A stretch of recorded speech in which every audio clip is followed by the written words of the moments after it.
Lady Isolde Harrington learned of her fate by accident, which somehow made it crueler. She stood just beyond the drawing-room door, a folded letter forgotten in her hand, when her uncle's voice carried with practiced calm, explaining that the matter was settled, that Lord Percival Graves had agreed to the terms, and that gratitude, above all things, was expected. Another voice murmured approval, speaking of debts eased, reputations secured, and the relief of a problem neatly resolved. No one spoke her name with affection. No one asked whether she wished to be married at all. In that moment, before she had time to retreat or steel herself, Isolde understood with piercing clarity that her life had been arranged in her absence, and that the future awaiting her required only her silence, not her consent. She did not enter the room. She did not interrupt.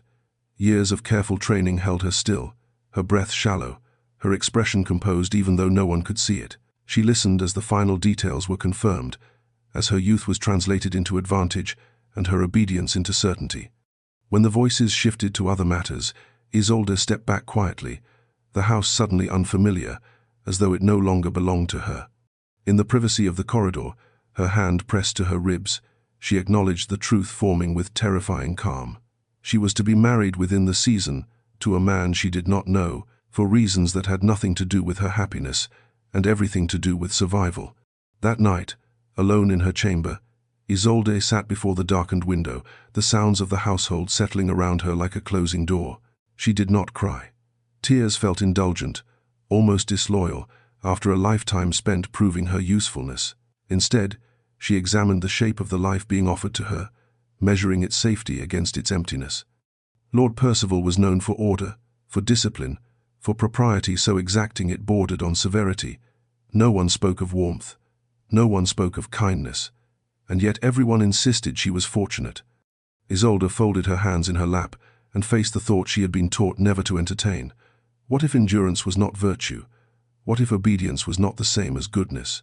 The questions frightened her more than the marriage itself, because they suggested a self she had never been permitted to acknowledge. As the candle burned low, she whispered nothing aloud, but a quiet fracture opened within her resolve. Somewhere beyond duty and gratitude, a fragile truth took shape, unwelcome yet undeniable. She did not want this life. She did not want to disappear quietly into a union where love was neither promised nor required, and for the first time, she wondered whether surviving was truly the same as living. Morning brought no reprieve, only the quiet efficiency of preparation. As though the household had already accepted a future, Isolde had not yet learned how to breathe inside. She rose at the expected hour, dressed with practiced composure, and allowed the maid to fasten each button while her thoughts moved elsewhere, cataloguing memories of lessons learned too young. Gratitude was spoken often in her childhood, pressed upon her like a shield against complaint, until she learned that silence earned approval more reliably than honesty ever could. Orphaned early and taken in by relatives who valued order above tenderness, Isolde had grown skilled at making herself small, useful, and agreeable. She had mistaken this shrinking for strength, believing endurance to be a form of moral excellence rather than a survival skill refined through necessity. Throughout the morning, conversation flowed around her with cheerful certainty. Invitations were mentioned, fabrics discussed, and remarks made about how fortunate she was to have secured such a match. Isolde nodded when expected, smiled when addressed, and spoke only when required, each response measured and polite. Inside, however, a different reckoning unfolded. She began to see how thoroughly her life had been shaped by decisions made on her behalf, each one justified by love, practicality, or sacrifice. Until now, she had accepted those explanations without question, convinced that wanting more was a kind of ingratitude. Yet the knowledge of her impending marriage sharpened that long-standing unease into something unmistakable. The future being prepared for her required the same quiet compliance she had perfected, but it offered no space for tenderness, curiosity, or choice. As she prepared for the upcoming gathering where her engagement would soon be displayed, Isolde felt the peculiar loneliness of being praised for a fate she dreaded. She understood that no cruelty was intended, and that knowledge complicated her emotions rather than easing them. Those around her believed they were securing her safety, and perhaps they were, but safety, she now realized, could be another name for confinement. The thought lingered uncomfortably as she adjusted her gloves and met her reflection with steady eyes. Something within her resisted being smoothed away, a faint but persistent awareness that obedience had cost her more than she had ever admitted. She did not yet imagine escape or defiance. She imagined only honesty, the dangerous act of acknowledging her own quiet despair. That evening, as lamps were lit and the house grew still, Isolde allowed herself a single, private acknowledgement of fear. It was not the fear of scandal or poverty, but of vanishing so completely that even her thoughts would learn obedience. The realization did not yet grant her courage, but it refused to be dismissed, settling quietly beside her breath, waiting. In that pause, her future felt heavy, uncertain, and irrevocable, though a fragile sense of awareness had begun to stir within her mind. The gathering unfolded with the practiced elegance Isolde had come to expect, a seamless arrangement of polished smiles, measured conversation, and the subtle choreography of social advantage. Chandeliers cast warm light across silk and polished wood, and music drifted softly through the rooms, disguising calculation as charm. Isolde entered on her uncle's arm, her posture composed, her expression serene, performing the role that had been written for her long before she had any voice in its creation. She was acutely aware of how often her presence was assessed rather than welcomed, her value weighed in glances that lingered just long enough to be discreet. It was during a brief moment of separation, when she found herself near a tall window overlooking the gardens, that she sensed him before she saw him. Duke Alaric Westhaven stood a short distance away, his attention seemingly fixed on the view beyond the glass, though his awareness shifted the instant she moved. He turned with unhurried precision, his expression reserved yet intent, as though he regarded the world with careful discernment rather than casual interest. Their eyes met, and in that instant, Isolde felt the faint disorientation of being fully seen without invitation. He inclined his head in greeting, neither familiar nor distant, and addressed her with a courtesy that felt deliberate rather than automatic. Their exchange was brief, limited by circumstance and propriety, yet it unsettled her more than any prolonged conversation might have. Alaric spoke not of the weather or the crowd, but of the evening's music, noting its restraint, its refusal to overwhelm the space it occupied. The observation felt oddly personal, though nothing improper was said. Isolde responded carefully, her words precise, her tone neutral, but something in his attention made it difficult to retreat behind habit. He listened without interruption, his focus unwavering, and when he thanked her for the exchange, the gratitude felt genuine rather than ornamental. Before she could reflect further, the moment dissolved, interrupted by approaching voices and the gentle pull of expectation. Alaric stepped back seamlessly, offering no reason for speculation, and returned to the periphery of the room.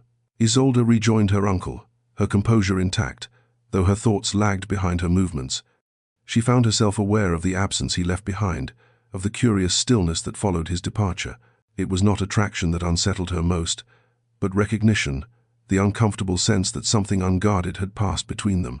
Across the room, Alaric observed her once more, his expression unchanged, yet his interest sharpened. He had not intended to engage her beyond courtesy, but the restraint she carried, the careful moderation of every gesture, spoke of discipline shaped by necessity rather than choice. He recognized the signs too easily. As conversation resumed around him, Alaric found his thoughts returning to the quiet woman by the window, aware that their brief encounter had unsettled them both, and that such moments, once begun, rarely ended without consequence.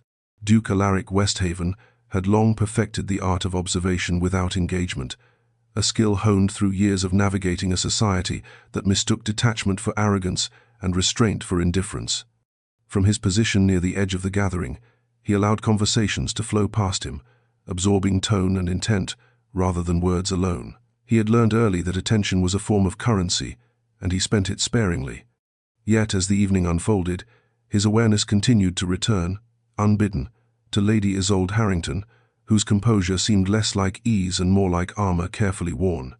He watched her move through the room with measured grace, noting how she responded precisely as expected, never more, never less. Each smile appeared deliberate, each reply shaped to satisfy without inviting further inquiry. Alaric recognized the discipline immediately, for it mirrored a control he himself had cultivated, though for different reasons. Where his restraint had been chosen, hers felt imposed. The distinction unsettled him. He observed how often others spoke for her or over her, how she yielded space without protest, and how easily her presence was treated as a certainty rather than a consideration. These details, small and easily dismissed by others, accumulated into a pattern he could not ignore. Alaric's reputation afforded him distance, and he used it now to consider what circumstances might require such vigilance from a woman so young. He knew the customs well enough to recognize the signs of arrangement, the quiet choreography that preceded an advantageous match. Yet there was something in Isolde's demeanor that suggested resignation rather than anticipation. The contrast between society's approval and her subdued stillness sharpened his unease. He felt no impulse toward rescue, only a growing sense that something essential was being overlooked, perhaps deliberately. As the music shifted and the room adjusted around new conversations, Alaric reflected on his own position. He had spent years cultivating a life untouched by obligation beyond what he chose to claim. Marriage, for him, had always been an abstract expectation rather than a pursuit, a role he might someday accept out of duty rather than desire. Watching Isolde, he confronted the uncomfortable truth that duty imposed without choice could become a quiet form of harm. The realization disturbed the equilibrium he prized, introducing a question he had long avoided, whether restraint, when used to avoid consequence, was merely another form of complicity. He did not seek her out again that evening. Instead, he maintained his distance, observing with intent rather than impulse, yet the decision felt provisional rather than final. As the gathering drew toward its conclusion, Alaric understood that his interest had shifted from curiosity to concern, and that such concern demanded acknowledgement. He left the house with the image of Isolde's composed expression lingering in his mind, aware that once seen, such quiet endurance could not be unseen. The knowledge followed him into the night, heavy with implication, as he accepted that some encounters altered more than the moment in which they occurred. The announcement was made with all the elegance society demanded, yet to Isolde it landed with the dull weight of inevitability rather than celebration. Her uncle guided her forward at precisely the appointed moment, his hand firm at her elbow, as conversations softened and attention gathered. Lord Percival Graves stepped to her side with practiced confidence, his presence commanding without warmth, and bowed with the assurance of a man accustomed to being agreed with. The room responded at once, approval moving through it like a current, voices offering congratulations before Isolde had fully settled into place. Percival's hand rested briefly at her back, not intimate but possessive, as though confirming ownership rather than offering reassurance. He spoke of duty, of alliance, of mutual advantage, his tone smooth and authoritative, leaving little room for interpretation. Isolde inclined her head, responding as she had been taught, her voice calm, her expression serene. Inside, however, she felt the sharp clarity of recognition.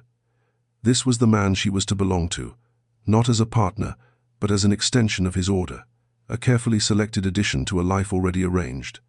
No cruelty marked his words, yet the absence of tenderness felt just as definitive. Across the room, Alaric observed the scene with mounting restraint. From the moment Percival took his place beside Isolde, the imbalance became unmistakable. Percival spoke for her without hesitation, answering questions directed at her, as though it were expected, guiding her movements subtly but firmly. Alaric noted the way Isolde yielded space, how her composure tightened rather than relaxed beneath the attention. The realization struck with unwelcome force that this was not a union being celebrated, but a conclusion being confirmed. Whatever choices had led here, they had not been hers. As the announcement concluded, and the gathering resumed its easy rhythm, Isolde felt the peculiar sensation of being both present and absent, praised yet unseen.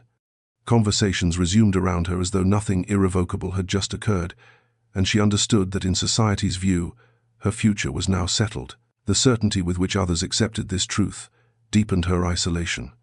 She smiled when addressed, thanked those who offered kind words, and performed gratitude with careful precision, all while an internal stillness took hold. Something essential had been sealed without ceremony, and she felt herself recede from it instinctively, as one might step back from a closing door.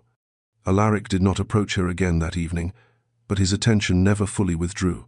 He watched Percival closely, recognizing in his manner a need for control that unsettled him more than open arrogance might have.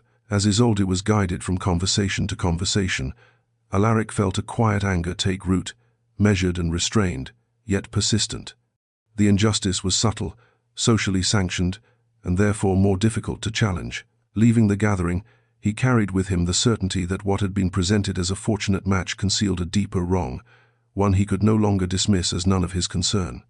Alaric chose his moment with care, waiting until the gathering loosened into smaller conversations and attention fractured into polite clusters. He approached Isolde beneath the pretense of courtesy, as though drawn by nothing more than obligation, and positioned himself where others could see them without overhearing. The balance mattered. Too private would invite suspicion. Too public would render honesty impossible. When he greeted her, his tone was even, his expression composed, yet the intent behind his presence was unmistakable. He had come not to observe, but to speak. Isolde felt the shift immediately. Though his words remained proper, his attention did not skim as others did. He addressed her directly, not as an extension of her future husband or as a symbol of alliance, but as a person whose thoughts carried weight. He asked her opinion on a recent charitable effort discussed nearby, and when she answered, he listened without interruption, his focus steady, unhurried. The experience unsettled her more than she cared to admit. Accustomed to performing agreement, she found herself answering honestly, choosing her words with care not to retreat into rehearsed neutrality. Their exchange remained brief, punctuated by the movement of guests and the gentle constraints of decorum, yet its impact lingered. Alaric made no reference to her engagement, offered no sympathy that might be misconstrued as intrusion. Instead, he spoke with deliberate respect, acknowledging her intelligence and composure as qualities rather than ornaments. The distinction mattered. Isolde felt exposed in a way that was neither improper nor unkind, as though a careful veil had been lifted without being torn away. When he thanked her for the conversation, his voice carried genuine regard, not the hollow politeness she had come to expect. As he stepped back, allowing the moment to close naturally, Isolde experienced a brief disorientation, the sensation of having been steadied rather than unsettled. She realized with quiet alarm that his words had altered nothing outwardly, yet something within her had shifted. Being addressed without assumption had reminded her of a self she had nearly forgotten, one capable of thought beyond obligation. The awareness frightened her precisely because it felt true. Alaric withdrew without lingering, conscious that further engagement would risk attention he did not yet wish to draw. As he rejoined the periphery of the room, he assessed the exchange with the same discipline he applied to all decisions. He had crossed no visible line, yet the encounter had confirmed his unease. Isolde's restraint was not a choice made freely, but a skill honed through necessity. The knowledge sharpened his resolve, even as it cautioned restraint. From across the room, he observed her once more, noting the subtle tension in her posture as she returned to her expected role. The injustice lay not in spectacle but in expectation, and that, Alaric knew, was the most difficult form to confront. As the evening drew on, he accepted that neutrality was no longer possible. Awareness, once gained, demanded responsibility, and he was no longer willing to pretend otherwise. Isolde returned home that night with the careful composure she had learned to maintain in all circumstances, yet the quiet of her chamber felt unusually unsettled, as though the walls themselves had shifted. She removed her gloves slowly, smoothing them as if order could be restored through repetition, and sat at her dressing table without lighting the candle. In the dimness, her thoughts moved with unwelcome clarity. Duke Westhaven's words had been measured, unremarkable on the surface, and yet they echoed with persistent insistence. He had not spoken to her as a future bride, nor as a convenience shaped by arrangement. He had spoken to her as though her mind mattered. The realization felt dangerous, precisely because it awakened something she had spent years suppressing. She reminded herself that such moments were fleeting and easily misread, that to attach meaning to them was an indulgence she could not afford. Hope, she knew, had ruined women more thoroughly than despair ever had. It softened vigilance, invited disappointment, and left one exposed when reality asserted itself without mercy. Isolde had survived by expecting little and delivering much, by measuring her worth through usefulness rather than desire. That discipline had protected her. She would not abandon it now for the sake of a polite exchange, however unsettling it had been. And yet, as she prepared for bed, she found her thoughts circling back despite her resolve. There had been no pity in Alaric's attention, no curiosity sharpened by novelty. What unsettled her was the absence of expectation, the sense that he had seen her restraint and understood it without mistaking it for contentment. The distinction unsettled her deeply. It suggested that her silence had never been invisible, only ignored. She pressed her hands together, steadying herself, and reminded herself that recognition did not equal rescue, nor did it promise safety. The following days unfolded with renewed urgency. Arrangements advanced, Correspondence arrived, and her name was spoken with increasing certainty, as though repetition could solidify fate. Isolde performed her role with heightened precision, determined to restore the distance she felt slipping. When she encountered Alaric again in passing, she kept her responses brief, her demeanor impeccable, offering nothing that might invite further exchange. He did not press her, and his restraint both relieved and unsettled her. The space he allowed forced her to confront the fact that whatever had shifted now belonged to her alone. In private moments, she examined the shape of her thoughts with wary honesty. The idea that dignity might exist independent of duty felt radical, almost improper. She had long believed that virtue required self-denial, that her value lay in what she endured without complaint. Now, a quieter question lingered, refusing dismissal. What if endurance was not the measure of worth, but merely its cost?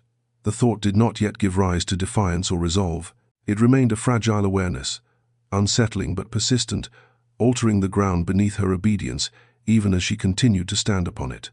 Lord Percival requested her company the following afternoon with a formality that allowed no misunderstanding, and Isolde attended him in the small sitting room reserved for private family discussions. The space was orderly to the point of severity, every surface polished, every chair precisely placed, as though comfort was secondary to control. Percival rose when she entered, his expression courteous, his posture assured, and gestured for her to sit. He did not ask whether she preferred tea, nor did he inquire after her health. The conversation, he made clear at once, had a purpose. He spoke calmly, outlining expectations as one might describe the terms of a contract already agreed upon. Marriage, he explained, was a structure requiring discipline, respectability, and discretion above all else. Affection, while pleasant when it occurred, was not a requirement for success, and indulgence of emotion often led to disorder. He assured her that her role would be clearly defined, her comfort provided for, and her position secure, so long as she understood the value of harmony. The word obedience was never used, yet it hovered unmistakably between his sentences, shaping every pause. Isolde listened without interruption, her hands folded neatly in her lap, her expression attentive. She had been prepared for this conversation all her life, though not for the clarity it brought. Percival did not threaten her, nor did he raise his voice. He did not need to. The certainty with which he spoke assumed her agreement as a given, as though resistance were inconceivable. In that certainty, Isolde recognized the future awaiting her with painful precision. There would be no space for dissent, disguised as concern, no allowance for uncertainty framed as sensitivity. Order would prevail, and she would be expected to maintain it at any cost. When he finished, he regarded her with what might have been approval, mistaking her silence for assent.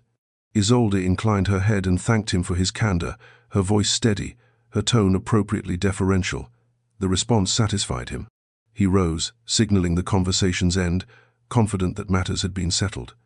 As she left the room, Isolde felt an unexpected calm take hold, not of acceptance, but of recognition. The future she had feared now stood fully revealed, stripped of abstraction and illusion. In the quiet that followed, Isolde acknowledged the truth she could no longer soften. This marriage would not merely require endurance, it would demand erasure. Whatever inner life she possessed would be tolerated only insofar as it remained invisible. The realization frightened her, but it also clarified something essential. Fear, once undefined, could be managed. What could not be managed was the slow disappearance of self she now saw so clearly ahead. She did not yet know what she would do with this knowledge. She knew only that she could no longer pretend ignorance was protection. Alaric did not pursue answers openly. Experience had taught him that the most revealing truths were rarely offered to those who asked directly, particularly in matters shaped by pride and profit. Instead, he listened. He lingered at the edges of conversations, accepted invitations he might otherwise have declined, and allowed others to speak freely under the comfortable assumption that he was uninterested in the affairs of lesser houses. In doing so, he began to assemble a clearer picture of the circumstances surrounding Lady Isolde Harrington's engagement, one shaped not by romance or compatibility, but by quiet desperation. The Harrington name, he learned, carried respect but little liquidity. Years of careful appearances had concealed a steady erosion of resources, worsened by obligations inherited along with estates that no longer produced what they once had. Lord Percival Graves, by contrast, possessed capital, influence, and an appetite for expansion. The marriage promised mutual advantage on paper, yet the balance was unmistakable. Where Percival gained legitimacy and alliance, the Harringtons gained relief. Isolde herself appeared nowhere in these calculations except as the means by which they were achieved. The knowledge unsettled Alaric more than he expected. Arranged marriages were not uncommon, nor were they inherently cruel. But this arrangement bore the marks of necessity rather than choice. Isolde's compliance was assumed not because she agreed, but because refusal would place unbearable strain on those she loved. The structure left her no space to dissent without consequence, a truth that lent new weight to the restraint he had observed in her. What appeared to others as composure now revealed itself as containment. Alaric considered the implications with measured care. Intervention in such matters invited scrutiny and resistance, particularly when one challenged arrangements cloaked in respectability. He was well aware that his title and influence offered protection, but not immunity. To involve himself would invite speculation, resentment, and the inevitable suggestion that his interest was improper. He weighed these risks against the alternative, the quiet acceptance of a harm rendered invisible by custom. The comparison unsettled him. Neutrality, he realized, was not the absence of choice, but a decision to preserve comfort over conscience. As days passed, his attention sharpened rather than faded. Each new detail confirmed the pattern he had begun to recognize. Isolde was not being offered a future, but traded for stability, her worth measured by what she could secure rather than who she was. The injustice lay not in overt cruelty, but in the quiet efficiency with which her autonomy had been removed. Alaric found that he could not dismiss this knowledge without diminishing himself. He did not yet know what form his involvement might take, nor whether it would alter anything at all.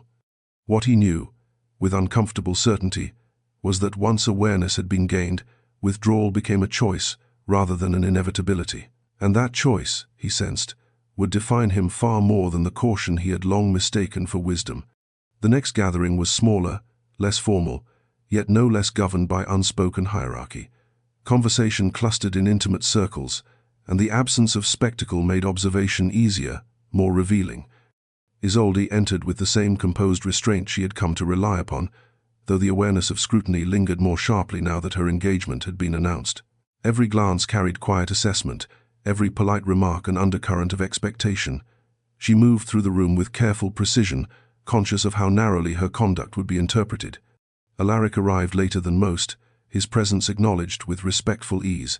He did not seek Isolde immediately. Instead, he allowed the evening to settle, watching how Percival positioned himself, how he spoke over her without appearing to do so, how his hand guided her movements with practiced subtlety. The behavior was deft, socially acceptable, and unmistakably controlling. Alaric waited until the moment presented itself naturally, when Percival was drawn into conversation elsewhere, and Isolde found herself momentarily unguarded. He approached with deliberate calm, addressing her in a tone that invited response rather than demanded it. Their exchange unfolded publicly enough to avoid suspicion, yet privately enough to allow meaning. When Percival rejoined them and interrupted her mid-sentence, Alaric responded before Isolde could retreat. With measured courtesy, he redirected the conversation back to her, repeating her words and inviting her to continue. The gesture was subtle, but its effect was immediate. For the first time that evening, Isolde was not spoken for. The shift unsettled her more than she expected. She felt the weight of attention settle differently now, no longer pressing her into silence but holding space for her voice. She finished her thought, her tone steady, her expression unchanged, though her pulse quickened. Percival's smile tightened imperceptibly, his gaze sharpening as he reassessed the dynamic. Alaric met his look evenly, offering no challenge beyond the simple assertion that Isolde's contribution mattered. Their conversation continued without incident, yet something essential had changed. Isolde sensed it in the way others began to address her directly, in the way pauses formed rather than closing around her. The moment did not free her, but it altered the pattern she had grown accustomed to, reminding her that her silence was not inevitable. Alaric did not linger after that. He excused himself with courtesy, leaving no overt trace of his intervention beyond its effect. Later, as Isolde stood alone near the edge of the room, she felt the echo of that small defense settle within her. It had not been dramatic, nor had it invited scandal, but it had been unmistakable. Someone had chosen to stand between her and erasure, if only for a moment. Across the room, Alaric observed quietly, aware that the boundary he had crossed could not be undone. The consequences would follow in time. For now, he accepted the truth that neutrality was no longer his position, and that whatever lay ahead would demand resolve from them both.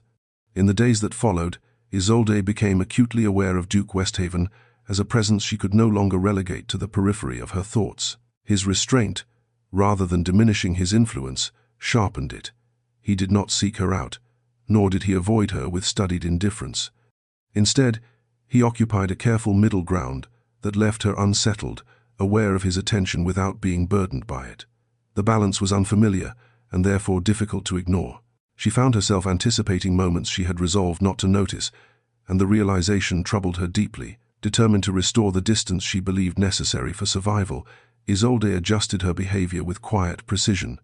When Alaric appeared within her line of sight, she shortened her responses, redirected her attention, and ensured her posture remained impeccable. She reminded herself that emotional restraint had long been her shield, that to lower it now would invite danger rather than relief. Whatever kindness she sensed in him could not alter the reality of her circumstances, and to imagine otherwise was to court disappointment she could not afford. Discipline, she insisted silently, was still her greatest ally. Yet discipline did not erase awareness, it merely sharpened it. Isolde began to recognize how rarely she had been addressed without assumption, how seldom her thoughts had been invited rather than tolerated. Alaric's earlier intervention lingered, not as a promise, but as a contrast, illuminating the narrowness of the role she had been expected to inhabit. The realization was both clarifying and cruel. It suggested that the boundaries shaping her life were not immutable laws, but constructs upheld through compliance. That knowledge did not yet grant her the courage to resist, but it undermined the certainty with which she had once accepted her place. At night, when the household grew still, Isolde examined her thoughts with careful honesty. She did not imagine romance or rescue. What unsettled her was the quieter possibility that wanting dignity was not a betrayal of duty. She had been taught that virtue required sacrifice, that strength lay in silence, yet these lessons had never accounted for the cost of such erasure. The awareness that she had been surviving rather than living pressed upon her with increasing insistence, demanding acknowledgement even as she resisted its implications. Alaric, for his part, felt the tension of restraint with equal acuity. He observed Isolde's withdrawal and understood it for what it was, a necessary defense rather than rejection. He did not attempt to breach it. Instead, he matched her distance with care, allowing her space to retain control. The decision cost him more than he expected. Each moment of deliberate restraint reinforced his growing certainty that her predicament was not one he could continue to observe without consequence. By the week's end, Isolde recognized a truth she could no longer dismiss. Avoidance had not restored her equilibrium. It had only revealed how profoundly it had been disturbed. The distance she maintained protected her reputation, but it did not protect her peace. And beneath her composure, a quiet awareness persisted, patient and unyielding, waiting for the moment she would no longer deny its existence. For Alaric, restraint had always been a discipline practiced with intention, a deliberate shaping of impulse into control. He had learned early that attachment invited vulnerability, and vulnerability invited loss, lessons reinforced by experience rather than theory. In society, he was regarded as distant but dependable, a man whose composure rarely faltered, and whose choices were measured rather than driven by sentiment. Yet in the weeks following Isolde's engagement, that discipline required more effort than he had anticipated, as though the boundaries he relied upon had begun to press inward rather than hold firm. He watched her carefully, not with the idle interest of a man seeking diversion, but with the steady attention of one who recognized the cost of silence. Isolde's withdrawal was evident, her courtesy precise, her demeanor impeccable, yet Alaric sensed the strain beneath the surface. He understood the instinct well. Distance preserved dignity. Restraint offered protection. Still, he could not dismiss the quiet harm inflicted by a life lived entirely within such confines. Each time he observed her being spoken over or gently redirected, the injustice sharpened, demanding acknowledgement even as he resisted action. Alaric questioned his own motives with unflinching honesty.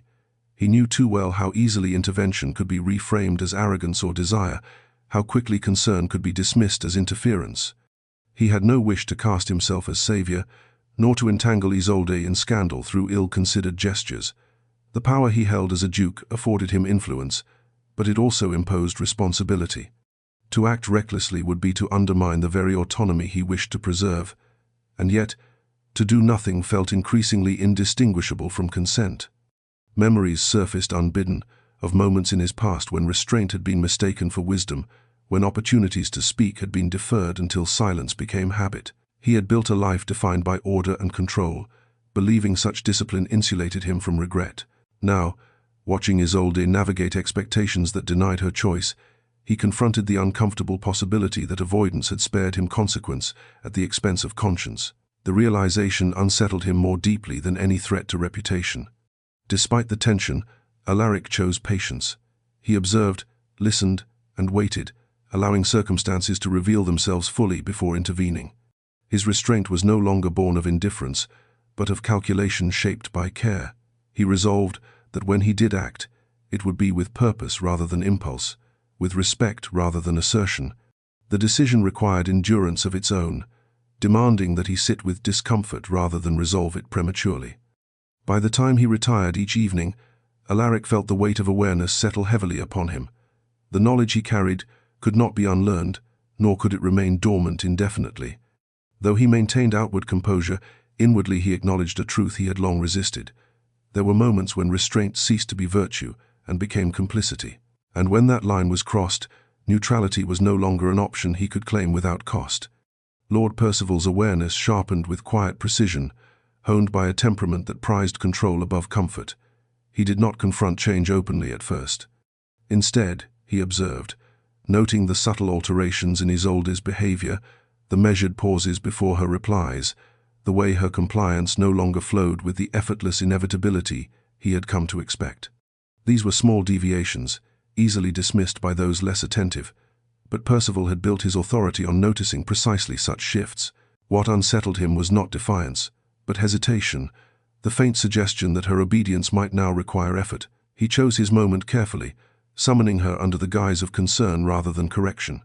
His tone remained courteous, even warm, as he spoke of reputation and propriety, of the dangers posed by misunderstanding in a society quick to speculate. He mentioned Duke Westhaven by name only once, casually, as though the reference carried no weight, yet the intent was unmistakable. Percival's words framed vigilance as protection, warning as kindness, authority as benevolence. The structure was familiar, designed to remind Isolde of the consequences of deviation without resorting to overt threat. Isolde listened with composed attention, her expression serene, though her awareness sharpened with every sentence. She recognized the strategy immediately, the way concern was used to reinforce control, how implication replaced accusation. Percival did not accuse her of impropriety. He did not need to. The expectation of compliance was assumed, not negotiated. As he spoke, Isolde felt a quiet clarity take hold. His vigilance confirmed what she had begun to understand. Her silence had never been invisible. It had simply been convenient. When he finished, Percival waited, confident in his authority, certain that reassurance would suffice. Isolde inclined her head and thanked him for his concern, her voice steady, her tone deferential. The response satisfied him. He mistook composure for acquiescence, unaware that something essential had shifted beyond his reach. As she left the room, Isolde felt neither relief nor fear, but a measured resolve that surprised her in its steadiness. The warning had not cowed her. It had clarified the stakes. In the days that followed, Percival's presence grew more attentive. His guidance became more frequent, his interest more insistent, though always couched in the language of propriety. Isolde complied outwardly, adjusting her behavior with care, yet the compliance felt different now. It was deliberate rather than instinctive, chosen rather than assumed. The distinction mattered. She began to understand that control relied not on force, but on the expectation that it would not be challenged. From a distance, Alaric observed the tightening dynamic with increasing concern. Percival's scrutiny did not escape his notice, nor did the subtle tension it introduced. He recognized the signs of authority reasserting itself, of boundaries narrowing in response to perceived threat. The pattern confirmed his growing unease. Whatever lay ahead would not resolve itself quietly. The situation had moved beyond observation into confrontation, whether acknowledged or not, and the consequences of inaction were becoming impossible to ignore. The pressure from Isolde's family arrived not as accusation, but as reassurance, which somehow made it harder to bear. Her aunt spoke gently, reminding her of all that had been done to secure stability after years of uncertainty, of how carefully the match had been arranged to protect them all. Her uncle echoed the sentiment with practical emphasis, listing obligations eased and futures safeguarded, speaking as though such matters outweighed any unnamed discomfort Isolde might feel. Their concern was genuine, and that sincerity bound her more tightly than anger ever could. Isolde listened in silence, her posture attentive, her expression composed. She had long understood that gratitude was the currency expected of her, that her worth was measured by her willingness to ease the burdens of others. Each reminder of sacrifice carried an implicit debt, one she had been taught never to question. Yet, as her family spoke, Isolde felt the now familiar clarity sharpen. They were not cruel. They were simply certain. Certain that security mattered more than happiness, that endurance was preferable to uncertainty, and that her compliance was both necessary and virtuous. What unsettled her most was the absence of malice. There was no threat to resist, no injustice to confront openly. Instead, there was affection shaped by expectation, love expressed through obligation rather than understanding. Isolde recognized the trap immediately. To refuse would not mark her as defiant, but ungrateful. To speak of fear or unhappiness would invite dismissal as nerves or selfishness. The framework allowed no language for dissent that did not also condemn her. And yet, within that silence, something transformed. Isolde felt her restraint shift from instinct to intention. She no longer mistook obedience for agreement. Each nod, each measured response became a choice rather than a reflex. The distinction fortified her in unexpected ways. If silence was required, she would wield it consciously, not as surrender but as preparation. The thought did not yet free her, but it restored a measure of agency she had not known she possessed. Later, alone in her room, Isolde allowed herself to reflect without interruption. She considered the weight of loyalty and the cost of erasure, recognizing that the two had been conflated for too long. Loving her family did not require the abandonment of self, though the world around her insisted otherwise. The realization frightened her, but it also steadied her. She was no longer confused about the nature of the choice being demanded of her. The uncertainty lay only in how much she was willing to lose in order to preserve herself. As night settled, Isolde sat quietly, her thoughts uncharacteristically calm. She had not spoken her refusal, nor had she imagined escape. What she had done was acknowledge the truth without softening it. The marriage demanded silence not because it was right, but because it was convenient. The clarity did not yet grant her courage, but it stripped away illusion. And once illusion was gone, endurance alone no longer felt like virtue, but postponement. The moment Alaric chose was neither accidental nor impulsive. He waited for an interval of quiet inevitability, when society's attention drifted elsewhere, and Isolde stood momentarily unguarded by obligation. The setting was unremarkable, a corridor softened by lamplight, distant enough from scrutiny to permit honesty without inviting speculation. When he addressed her, his tone was measured, devoid of urgency, as though the words he intended had been carefully weighed long before he spoke them. He did not begin with concern, nor did he offer consolation. Instead, he spoke of dignity, a concept so rarely extended to her without condition that it startled her into stillness. Alaric spoke of lives shaped by expectation, of how easily survival could be mistaken for fulfillment when alternatives were quietly removed. His words were neither accusatory nor persuasive. He did not reference her engagement or name the forces pressing upon her. He spoke only of choice, of the quiet harm that followed when one's worth was measured solely by endurance. The restraint in his delivery carried greater weight than passion might have. He was not urging her toward defiance. He was acknowledging her reality without attempting to reshape it. Isolde listened, her composure intact, though something within her shifted irrevocably. His words articulated a truth she had only recently allowed herself to recognize, and hearing it spoken aloud felt both dangerous and clarifying. He did not tell her what to do. He did not offer himself a solution or escape. Instead, he named her value without attaching it to outcome, a distinction that left her momentarily breathless. In that recognition, she felt seen not as a problem to be resolved, but as a person whose life carried inherent worth. When Alaric finally spoke the words that would linger long after the moment passed, he did so quietly, almost as an aside. He told her she deserved more than survival. The phrase was not delivered as challenge or promise, but as fact. The simplicity of it struck deeper than any declaration could have. Isolde felt the weight of years shift beneath that single sentence, the foundation of endurance she had relied upon revealing its fragility. She did not respond at once, uncertain how to meet such honesty without exposing herself further than she was prepared to go. Alaric did not wait for an answer. He inclined his head slightly, as though acknowledging the gravity of what had been said, and stepped back, allowing the moment to close without demand. The absence of pressure was deliberate. He left her with the words alone, trusting her to determine their meaning. As he withdrew, Isolde remained still, her thoughts suspended between fear and recognition. Long after he was gone, the quiet echoed with possibility.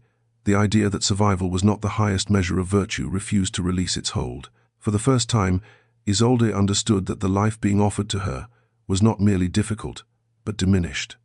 And in that understanding, a new resolve began to take shape, fragile yet undeniable, altering the path before her even as she stood motionless upon it. The days that followed unfolded with deceptive normalcy, as though nothing essential had changed, yet Isolde felt the difference in every small decision she made. It was not defiance that guided her, nor did she imagine sudden freedom. Instead, she began to notice the moments where obedience had once been instinctive and allowed herself the quiet pause before compliance. She delayed a reply rather than offering it at once. She asked for clarification instead of assuming expectation. These gestures were so slight they passed unnoticed by most, yet to Isolde they marked a profound shift. For the first time, her actions were chosen rather than rehearsed, and the awareness steadied her more than fear ever had. She discovered that silence, when wielded deliberately, felt different from silence imposed. Where once it had been a refuge, it now became a boundary she controlled. Conversations no longer swept her along quite so effortlessly. She listened more than she spoke, but when she did respond, her words carried intention rather than reflex. The change did not invite confrontation, but it altered the rhythm of interaction subtly enough to unsettle those accustomed to her easy compliance. Isolde sensed the shift herself most acutely in private, when she allowed her thoughts to wander without immediate correction. The questions Alaric had raised no longer frightened her into retreat. They lingered, patient and insistent, demanding acknowledgement rather than dismissal. Fear remained, but it no longer occupied every corner of her mind. She recognized it now as a companion rather than a master, present but no longer decisive. The certainty of a diminished life weighed against the uncertainty of resistance, and for the first time, the balance did not tip automatically toward endurance. Isolde found herself considering outcomes without immediately assigning blame to herself. The habit of self-reproach weakened as she examined the structures that had shaped her choices, understanding at last that obedience had been demanded long before it was praised. In moments of solitude, she reflected on what dignity meant when separated from sacrifice. The idea felt radical, almost improper, yet it aligned with a quiet truth she could no longer deny. Her worth did not increase through silence, nor did it diminish through honesty.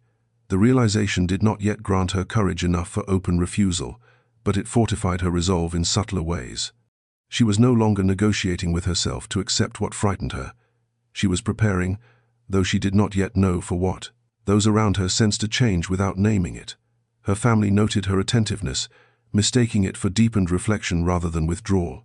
Percival observed her carefully, registering hesitation where certainty had once prevailed, though he did not yet press the point. Alaric, from a distance, recognized the signs with measured relief. He did not approach her, understanding that this transformation belonged to her alone. By the week's end, Isolde acknowledged a truth that settled within her with quiet resolve. Endurance, once her defining virtue, was no longer sufficient. She had begun, however cautiously, to reclaim the right to choose how she would meet the life before her. The path remained uncertain, and fear had not vanished, but the resignation that once governed her had begun to loosen its hold, and in that loosening, possibility took its first breath. Alaric chose his approach with the same precision that governed all his decisions, understanding that open confrontation would achieve little beyond spectacle. Instead, he positioned himself where influence carried weight without appearing intrusive, allowing circumstance to provide the opening he required. The opportunity arose during a formal luncheon where Lord Percival presided with visible authority, guiding conversation as though it belonged to him by right. Alaric listened patiently, noting the subtle dominance Percival exercised, the way opinions were redirected and conclusions reached before others had finished speaking. When the moment came, Alaric intervened not with accusation, but with inquiry. He addressed Percival directly, his tone courteous, his words measured, asking for clarification on a point Percival had declared settled. The question was innocuous on its surface, yet it shifted the dynamic immediately.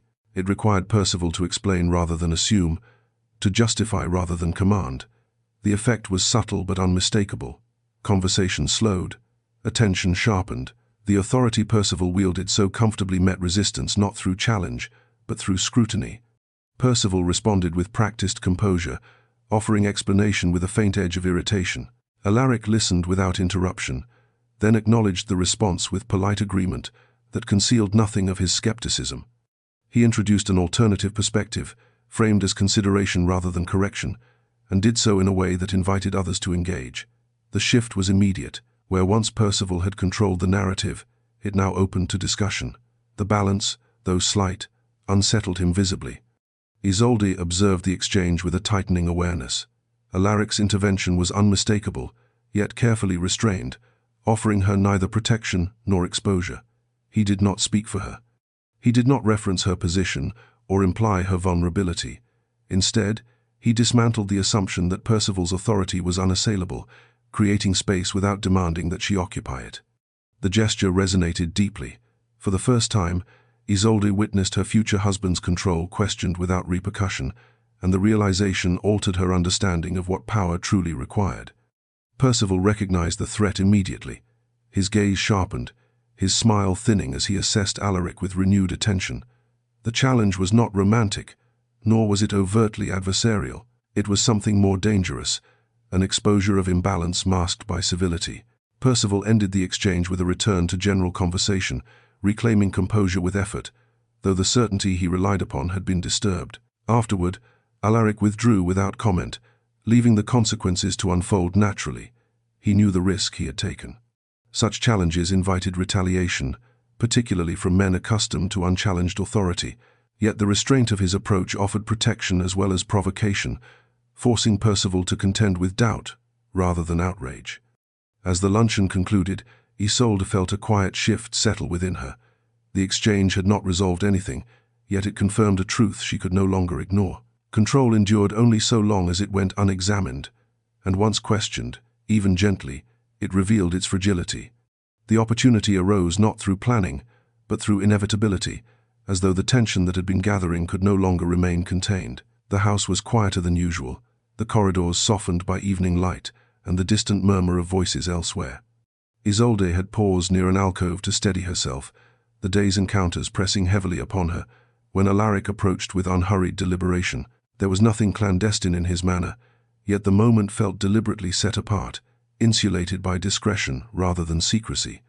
He greeted her simply, and she inclined her head in return, both of them aware that something unspoken had been drawing them toward this exchange. Alaric did not begin at once. He allowed the silence to settle, giving her space rather than filling it, and in that restraint Isolde sensed the care guiding his presence. When he spoke, his voice was low, measured, absent of urgency or command. He did not reference Percival, nor did he speak of arrangements or consequence. Instead, he spoke of endurance, of how easily it was praised when it served the comfort of others, and how rarely its cost was acknowledged. His words did not accuse, they recognized. The distinction disarmed her more thoroughly than confrontation ever could. Isolde listened without interruption, her composure intact, even as her breath grew shallow. Each sentence seemed to articulate a truth she had circled without naming, one she had feared would dissolve if spoken aloud. Alaric did not frame himself as ally or solution. He did not promise change or offer escape. He spoke only of worth, of the quiet danger in mistaking survival for virtue, and of the harm that followed when a life was measured solely by how much it could endure without complaint. Then, with deliberate gentleness, he leaned closer, his voice lowering further, not to conceal his words, but to confine them to her alone. He told her, simply and without flourish, that she deserved more than survival. The sentence was neither plea nor persuasion. It was stated as fact, unadorned and irrevocable. The effect was immediate and profound. Isolde felt as though something long braced within her had shifted, the foundation of endurance she had relied upon revealing its cracks. The idea that her worth might exist independent of sacrifice struck with quiet force, unsettling and clarifying all at once. She did not respond at once. The words required space, demanded to be absorbed, rather than answered. Alaric did not press her.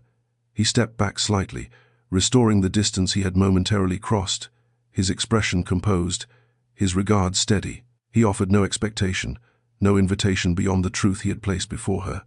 The choice, unmistakably, was hers. As he withdrew, leaving her alone with the echo of his words, Isolde remained still, her thoughts suspended between fear and recognition. The corridor felt unchanged, yet everything within her had shifted. For the first time, the life awaiting her appeared not merely difficult, but insufficient. And in that realization, the path before her, once narrow and fixed, began to fracture into possibility. The days leading toward the engagement announcement compressed around Isolde with relentless precision, each hour weighted with expectation. Invitations were finalized, arrangements confirmed, and her name appeared in correspondence with increasing frequency, as though repetition alone could secure inevitability. She moved through these preparations with careful composure, responding when addressed, fulfilling obligations without visible resistance. Yet beneath the surface, tension coiled tightly, fed by the knowledge she could no longer ignore. Silence, once protective, now felt perilously close to surrender. Percival's vigilance intensified as the date approached. His presence lingered longer, his attention sharpened, his questions framed as concern, yet edged with insistence. He monitored her movements with subtle thoroughness, ensuring that her conduct aligned with the future he assumed was assured. Isolde complied outwardly, offering nothing that might provoke confrontation, yet the compliance was deliberate rather than automatic. Each measured response concealed a growing urgency, the awareness that inaction itself constituted a choice, one that would bind her irrevocably. Alaric's presence, though restrained, became more deliberate. He did not seek her out with frequency, nor did he withdraw entirely. Instead, he positioned himself where she could see him without being compelled to engage, a steady reminder rather than a demand. Their occasional exchanges remained careful, marked by shared awareness rather than conversation. The restraint carried its own weight. Isolde sensed that whatever came next would require resolve from them both, and that neither would be able to retreat without consequence. In private moments, Isolde confronted the narrowing of her options with unflinching honesty. The future laid before her was no longer abstract.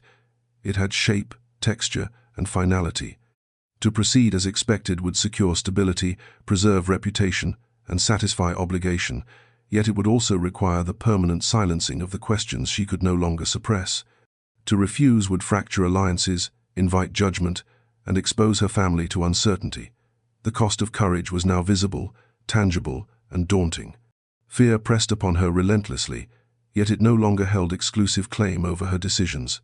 Alongside it existed a quieter force, born of recognition rather than rebellion.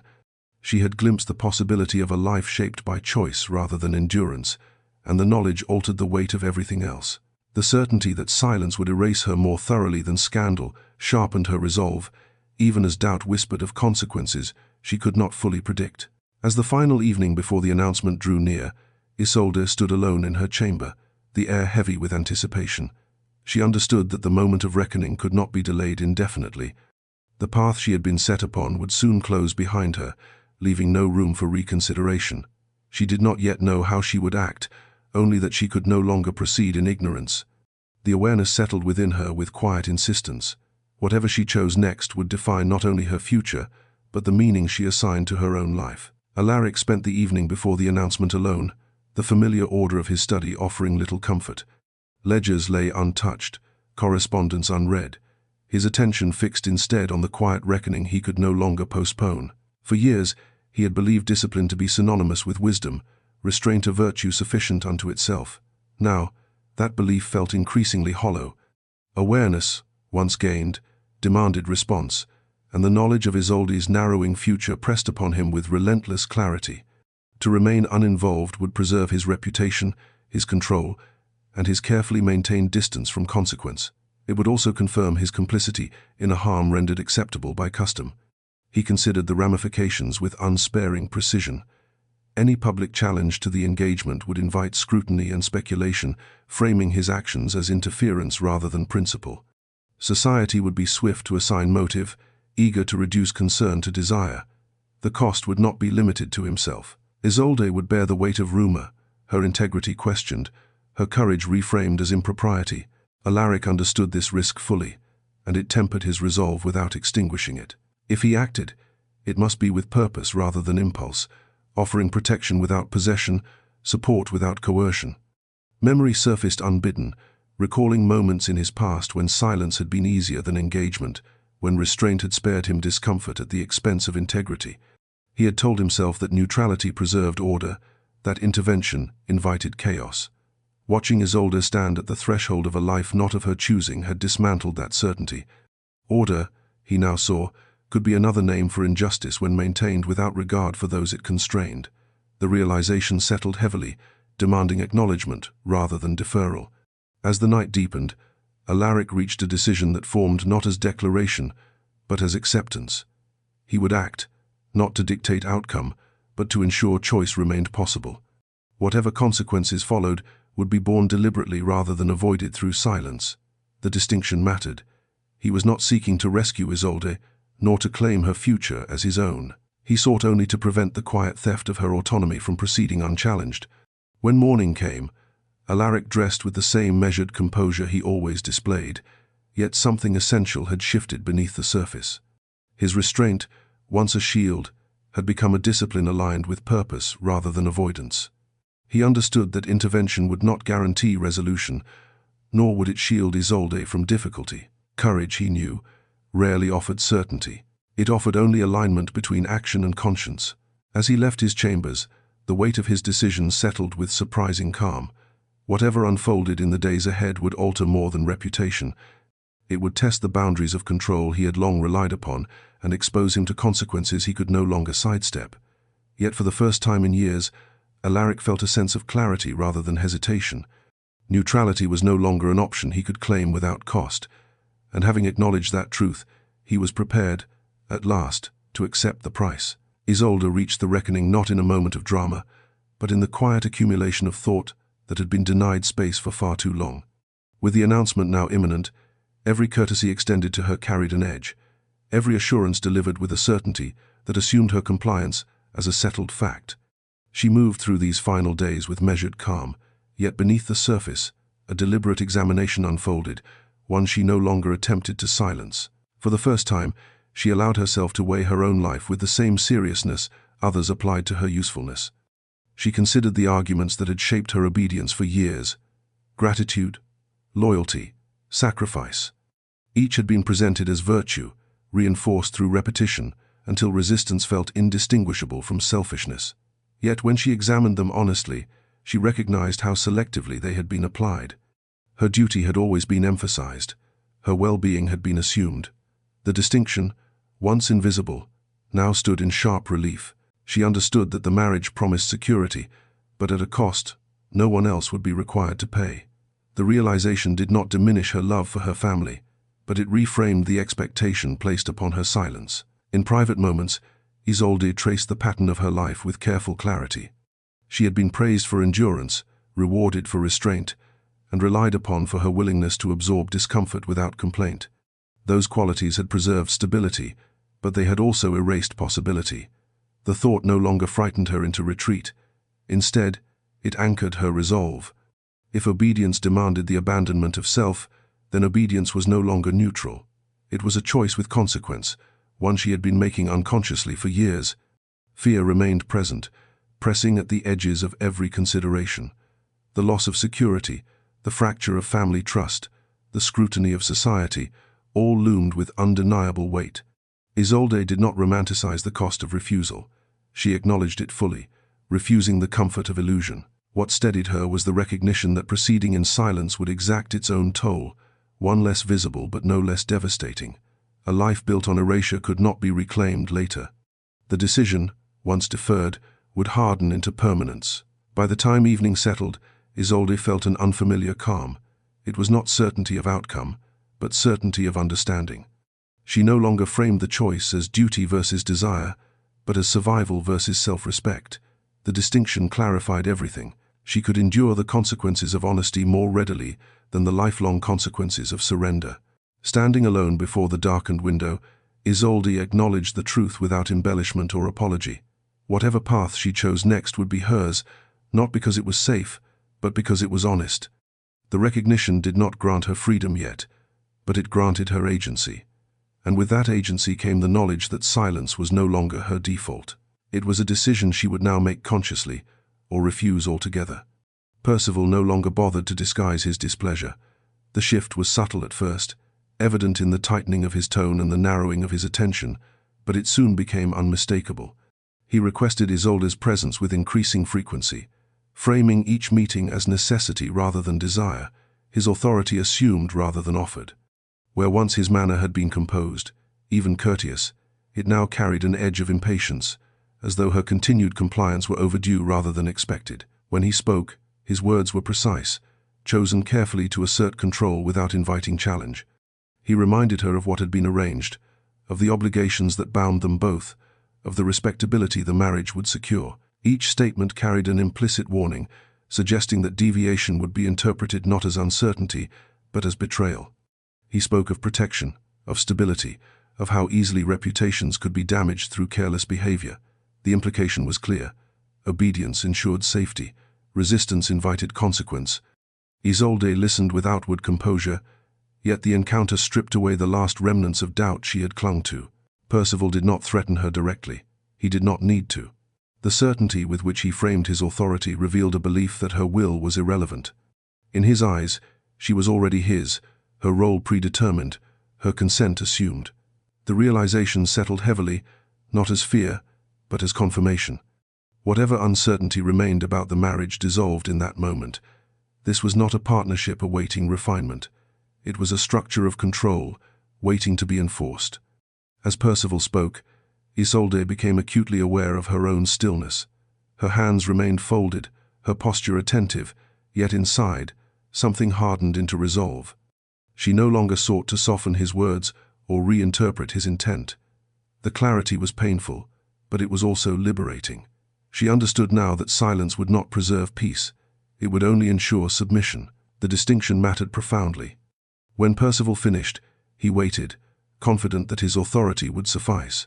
Isolde inclined her head and responded with measured politeness, offering nothing that might provoke immediate confrontation. The restraint was deliberate. She was no longer avoiding conflict out of fear, but choosing timing with care. The awareness marked a decisive shift. Compliance had once been instinctive. Now it was strategic. Afterward, alone in the quiet of her chamber, Isolde allowed herself to acknowledge the certainty she could no longer deny. The marriage was not merely unloving, it was dangerous in its insistence on erasure. Whatever safety it promised was conditional upon her disappearance within it. The knowledge settled within her with irrevocable weight. Fear remained, but it no longer clouded her judgment.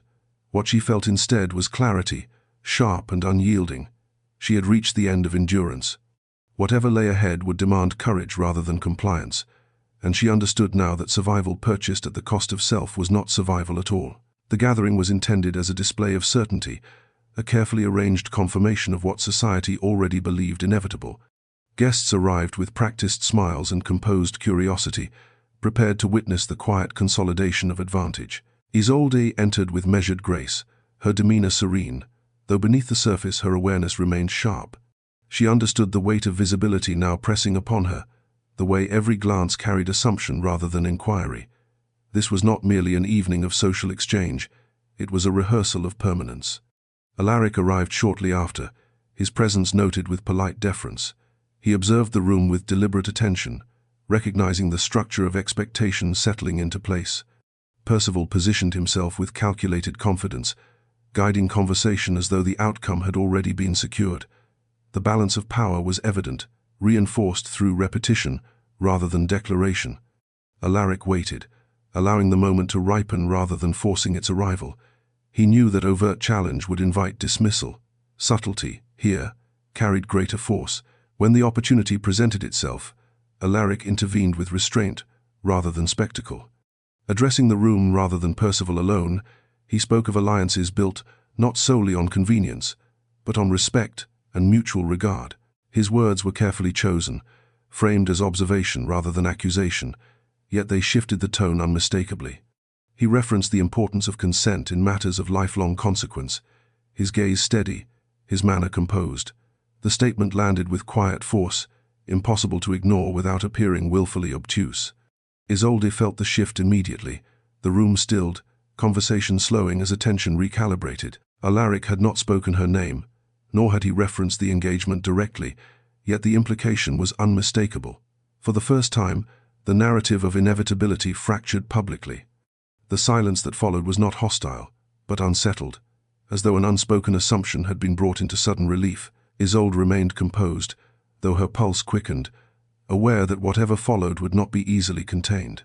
Percival responded with polished ease, offering assurances of propriety and alignment, his tone smooth though his eyes betrayed irritation. Alaric acknowledged the response with courtesy, neither escalating nor retreating, his expression unchanged. The exchange ended without confrontation, yet its impact lingered. Conversations resumed cautiously, now threaded with speculation rather than certainty. The shift, though subtle, was irreversible. As the evening progressed, Isolde sensed a change in how she was addressed. Questions were directed to her rather than answered on her behalf. Pauses opened where assumptions had once closed ranks. The space was unfamiliar, fragile, and dangerous, yet it felt undeniably real. Alaric did not approach her again that night. He did not need to. The intervention had done its work. Leaving the gathering, Isolde carried with her the weight of consequence and possibility intertwined. The path before her had narrowed and widened simultaneously. What had once seemed fixed now revealed its fractures, and though the cost of defiance loomed nearer, the cost of silence had finally been exposed to light. The confrontation came not with raised voices or accusations, but with a quiet inevitability Isolde could no longer postpone. She requested the conversation herself, a small act of agency that unsettled the household before a single word was spoken. Her aunt and uncle received her in the sitting room where so many decisions had been explained rather than discussed, their expressions attentive, expectant, and unguarded. They believed, still, that reassurance would suffice. Isolde understood that belief, and it was precisely what made the moment so difficult. She began carefully, her voice steady despite the tension tightening her chest. She spoke of gratitude first, acknowledging the care that had shaped her life and the sacrifices made on her behalf. The words were sincere. She did not wish to diminish the love that existed alongside expectation. Yet as she continued, her tone shifted subtly, grounding itself in clarity rather than concession. She told them she could not proceed with the engagement. The words, once spoken, felt irreversible, settling into the room with quiet force. Her aunt reacted first, surprise giving way to concern, then disbelief. Her uncle followed with practical objections, speaking of arrangements already made, of obligations assumed, of the danger of instability. Neither raised their voice. Neither needed to. The weight of disappointment pressed heavily, reinforced by the implication that Isolde was jeopardizing more than her own future. She listened without interruption, her hands folded, her posture composed, though her pulse raced beneath the calm. This, she realized, was the cost she had feared most. When she responded, her voice trembled but did not break. She spoke not of romance or dissatisfaction, but of self-preservation. She explained that the marriage would require the abandonment of her inner life, that safety secured through erasure was not safety at all. The words felt dangerous, unfamiliar, yet undeniably true. She did not accuse. She did not plead. She stated her truth and allowed it to stand without apology. Silence followed, thick with emotion. Her aunt's eyes filled with unshed tears, confusion and hurt mingling openly. Her uncle's expression hardened, not in anger, but in the dawning realization that certainty had been misplaced. They had believed endurance was enough. They had believed Isolde would adapt, as she always had. The recognition that she would not this time unsettled them profoundly. The conversation ended without resolution. No agreement was reached, no forgiveness offered. Yet something essential had shifted. Isolde rose, her legs unsteady but her resolve intact, and excused herself with measured courtesy. As she left the room, she felt the weight of consequence settle fully upon her shoulders, heavy and undeniable. Alone afterward, Isolde allowed herself a single, unguarded breath. The cost of honesty was immediate and painful, yet beneath it lay an unexpected sense of relief. She had spoken without erasing herself. Whatever followed would demand endurance of a different kind, but the silence that had defined her life was no longer intact, and once broken, it could not be fully restored. The consequences unfolded with unsettling speed, as though the world had been waiting for permission to react. Invitations slowed, then ceased altogether. Familiar faces grew distant, their warmth replaced by cautious politeness or quiet avoidance. Whispers followed Isolde through corridors and gardens alike, speculation shaping her absence as readily as it once shaped her presence. She became a subject of discussion rather than inclusion, her refusal reframed as imprudence, ingratitude, or worse. Society, having accepted her compliance as certainty, now struggled to reconcile her defiance with the role it had assigned her. Within her household, the atmosphere shifted palpably. Her aunt moved through rooms with strained composure, kindness edged with disappointment. Her uncle spoke less frequently, his silence heavy with unspoken calculation. No one raised their voice, no one demanded retraction. Yet the absence of reassurance felt as sharp as rebuke. Isolde understood that the stability her obedience once guaranteed now wavered, and that uncertainty had become her inheritance. The knowledge weighed heavily, yet she did not retreat. She had anticipated the cost, even if its immediacy still unsettled her. Percival's response arrived with controlled precision. He did not seek her out in anger, nor did he appeal to sentiment. Instead, he allowed his displeasure to manifest through withdrawal of courtesy and the strategic circulation of doubt. His silence was deliberate, calculated to suggest inevitability rather than rejection, as though her resistance were a temporary inconvenience soon to be corrected. The implication was clear. The arrangement remained viable, should she choose to return to compliance. The assumption hardened her resolve, rather than weakening it. Alaric felt the shift as keenly as she did. His own position within society grew more precarious as speculation coiled around his involvement. He did not retreat from the consequences, nor did he seek to justify himself. His presence remained steady, his conduct unaltered, signaling alignment without declaration. The choice cost him ease and convenience, yet he bore it without visible regret. Isolde recognized the weight of that constancy, understanding that his support was not performative, but deliberate. In the solitude that followed, Isolde confronted the reality of isolation with unflinching honesty. Doubt surfaced in quiet moments, whispering of easier paths abandoned and futures destabilized. Yet beneath the fear, something stronger persisted. She had acted in alignment with truth rather than expectation, and the integrity of that choice anchored her when reassurance was scarce. Loneliness pressed upon her, but it did not erase the clarity she had gained. As days passed, Isolde settled into a new rhythm, one shaped by uncertainty rather than assurance. The world she had known receded, leaving space both frightening and uncharted. Yet within that space, she sensed the beginnings of something unfamiliar but vital. The cost of courage had been exacted, and it was high. Still, she understood with quiet certainty that returning to silence would exact a far greater price, one she was no longer willing to pay. Alaric approached Isolde not with urgency, but with deliberate restraint, conscious that the days following her refusal were fragile in ways neither of them could afford to mishandle. He did not arrive bearing solutions or assurances, nor did he frame his presence as necessity. Instead, he offered constancy, appearing when invited, remaining when welcomed, and withdrawing without protest when space was required. The distinction mattered. In a world eager to replace one form of control with another, his restraint affirmed something essential. Whatever path Isolde chose next would remain hers alone. Their conversations unfolded quietly, absent of declaration or promise. Alaric spoke of practical matters when necessary, offering counsel without direction, acknowledging risk without dramatizing it. He made it clear, without stating it outright, that his support did not depend upon outcome. Whether she reconciled with her family, weathered isolation, or chose a future entirely separate from his own, his regard would not be withdrawn. The certainty of that boundary steadied Isolde more than reassurance ever could. For the first time, support did not arrive disguised as expectation. Isolde felt the weight of his restraint keenly.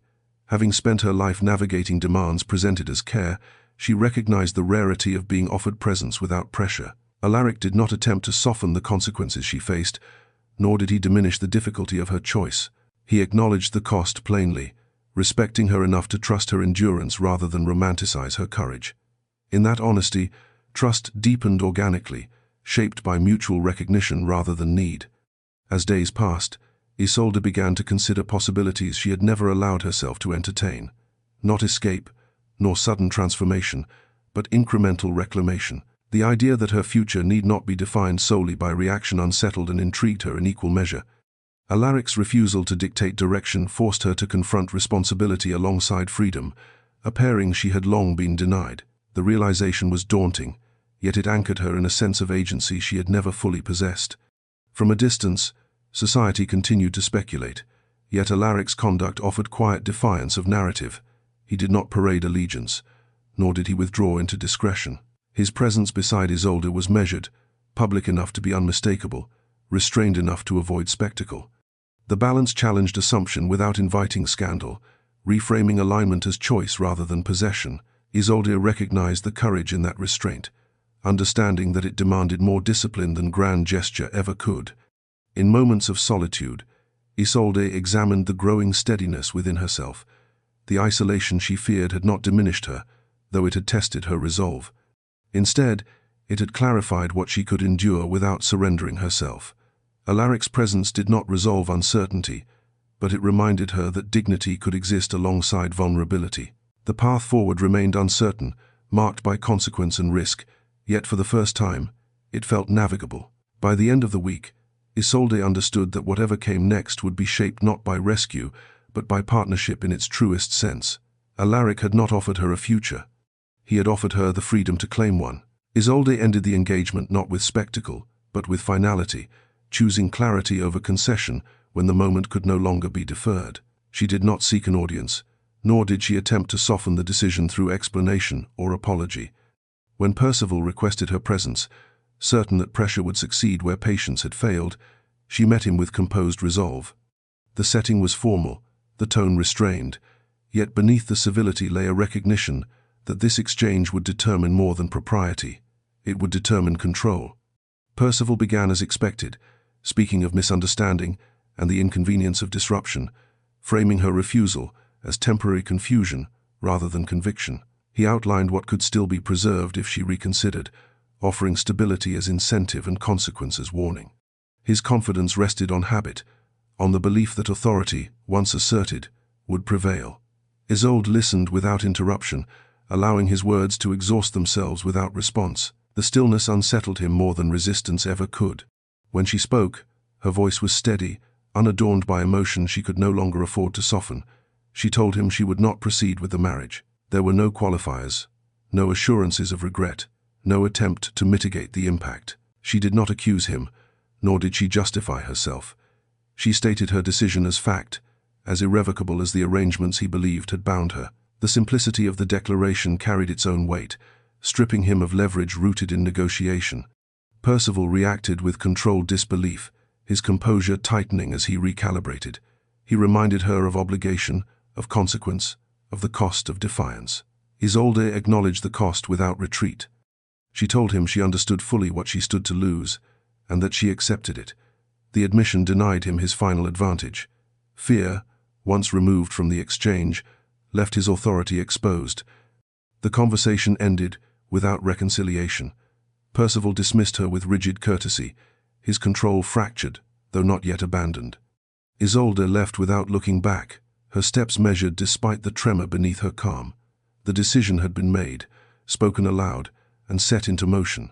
Whatever followed would unfold beyond her control, but the choice itself was now beyond reversal. News traveled swiftly. The engagement was dissolved, not postponed, not renegotiated. The language used mattered, and Isolde insisted upon it. The certainty unsettled those who had expected compliance, reframing her refusal as intention rather than accident. Speculation intensified, yet beneath it lay recognition. She had chosen, openly, and without apology. That evening, alone in her chamber, Isolde allowed herself a single moment of acknowledgement. The future remained uncertain, stripped of the assurances that had once governed her life. Fear lingered, sharp and unrelenting, yet it no longer dictated her course. In its place stood alignment, fragile but resolute. She had acted not from impulse, nor from hope of rescue, but from clarity earned through endurance and reflection. The engagement was over. The life she had been expected to accept had been refused. Whatever lay ahead would be shaped by consequence rather than certainty, but it would be hers. Society responded with swift precision, its judgment delivered not through open condemnation but through omission. Invitations ceased arriving. Familiar paths through drawing rooms and gardens closed quietly, as though her presence had been misplaced rather than rejected. Faces that once greeted her with polite warmth now offered restrained courtesy or none at all, their expressions shaped by curiosity, carefully disguised as concern. Isolde moved through this altered landscape with measured composure, acutely aware that she had been reclassified, no longer a certainty but a question others preferred not to examine too closely. Isolation settled gradually, its weight increasing with each passing day. The absence of routine interaction revealed how thoroughly her life had been structured around expectation. Without it, time expanded uncomfortably, offering space for reflection she had once avoided. Doubt crept in during these quiet hours, whispering of easier paths abandoned and stability sacrificed. The certainty with which others had condemned her choice sharpened the sting of loneliness, challenging her resolve with relentless persistence. Yet within the solitude, Isolde began to notice something unexpected. The absence of scrutiny, painful though it was, granted her a degree of freedom she had never known. She could sit without performing gratitude, walk without anticipating judgment, think without immediate correction. The stillness that followed rejection was not empty. It was unfamiliar, unsettling, yet strangely clarifying. For the first time, her thoughts belonged entirely to her, unshaped by the need to reassure or appease. Her family's response remained strained, marked by polite distance rather than confrontation. Conversations were careful, limited to practical matters, as though emotion might destabilize an already uncertain equilibrium. Isolde did not press for reconciliation. She understood that disappointment required time, and that her refusal had challenged assumptions too deeply embedded to be resolved quickly. She accepted the distance as consequence rather than punishment, bearing it with quiet endurance shaped by new awareness. Alaric's presence, though measured, offered continuity amid disruption. He did not attempt to fill the silence or alleviate the loneliness through constant reassurance. Instead, he remained consistent, neither withdrawing nor imposing, his steadiness a reminder that isolation did not equate to abandonment. Their interactions were restrained, grounded in mutual respect rather than urgency. Isolde drew strength from the knowledge that support could exist without demand, a concept that continued to redefine her understanding of connection. As days passed, Isolde's doubt gradually transformed. It did not vanish, but it lost its authority. She recognized that uncertainty was not failure, but the natural consequence of choosing authenticity over compliance. The absence of approval no longer felt like erasure, but like a clearing where something new might take root. The cost of courage remained high, yet she no longer measured it against regret. Standing alone one afternoon, watching the light shift across the garden, Isolde acknowledged the truth settling quietly within her. Isolation had not diminished her. It had revealed her capacity to endure without surrendering herself. The path ahead remained unmarked, yet for the first time, it belonged entirely to her, shaped not by expectation, but by choice. Alaric chose to stand beside Isolde openly, not as a declaration meant to silence rumor, but as an acceptance of consequence he no longer wished to avoid. His presence was neither dramatic nor possessive.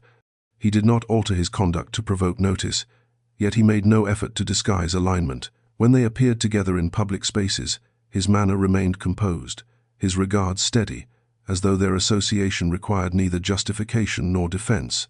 The effect was immediate. Speculation sharpened, but so did understanding. Whatever narrative society attempted to construct, his choice was unmistakable. Isolde felt the weight of that constancy acutely. Having spent her life anticipating withdrawal at the first sign of difficulty, she recognized the courage in his refusal to retreat. Alaric did not shield her from judgment, nor did he attempt to counter it with reassurance. Instead, he shared the burden of visibility, allowing scrutiny to fall upon him as readily as it fell upon her. The balance mattered. For the first time, Isolde was not bearing consequence alone, nor was she being rescued from it. She was being accompanied. Their interactions remained measured, grounded in restraint rather than urgency. Alaric did not press her for answers or direction. He respected the space she required to reconcile uncertainty with newfound agency. In his presence, Isolde felt neither diminished nor elevated, but recognized. The distinction continued to reshape her understanding of partnership, reframing it as mutual endurance rather than dependency. She began to trust that closeness need not demand surrender, and that support could exist without eroding autonomy. Society reacted unevenly. Some withdrew further, unsettled by the clarity of Alaric's stance. Others softened, reassessing assumptions once certainty had fractured. The shift was gradual, incomplete, and fraught with contradiction. Isolde observed it with detachment, no longer measuring her worth through approval or rejection. The distance that remained no longer defined her. It merely existed. In quieter moments, Isolde allowed herself to examine the feelings she had long restrained. Gratitude surfaced alongside affection, and beneath both lay a cautious acknowledgement of love. The recognition frightened her less than it once might have. She understood now that emotion did not obligate her to sacrifice discernment. It could be named without demanding immediate action. Alaric's restraint offered permission to let feeling unfold without urgency, honoring pace rather than expectation. As days passed, Isolde sensed a quiet strengthening within herself. The fear that once governed her decisions receded, replaced by deliberation shaped through experience rather than avoidance. Standing beside Alaric did not erase uncertainty, but it rendered it manageable. She no longer felt compelled to choose between solitude and surrender. The path ahead, though still uncertain, felt shared rather than imposed. In accepting Alaric's presence without fear or dependence, Isolde recognized the depth of her own transformation.